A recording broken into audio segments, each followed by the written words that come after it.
To create a help file using help and manual, we basically create a help project file.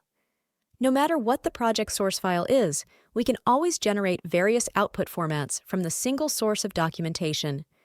For example, if our output file were to be online help, we can generate it via the web help option while generating the output file. Similarly, we could also generate PDF output, compiled HTML output, and ebooks from this single source project file. For this course, we'll be creating online help, and therefore let us talk a little bit about online help. As the name suggests, online help is help documentation that is deployed online, either on the internet or a network, on an intranet, and even on your local computer.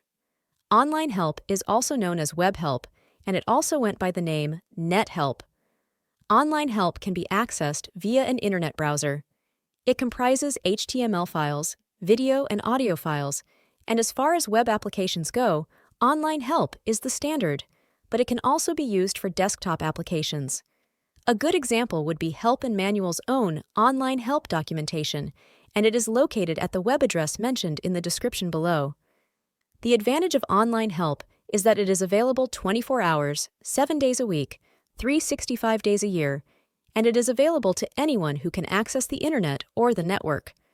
Online help is also very easy to maintain. Imagine trying to make a correction in a PDF file that was already distributed. With online help, all you have to do is make a change online, and it is instantly available for download or for viewing. These days, it is not just applications that are making use of online help.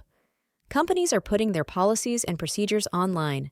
Schools and universities are putting their student policies online. Even clubs are putting up their rules online. The possibilities suddenly seem to be endless with online help.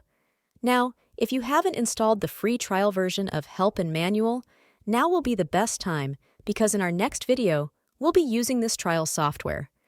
Instructions have been provided on how to download and install in another video, and the .pdf manual has also been provided. This manual was also made using Help and Manual. So go ahead, install the trial version, and we'll see you soon in the next video.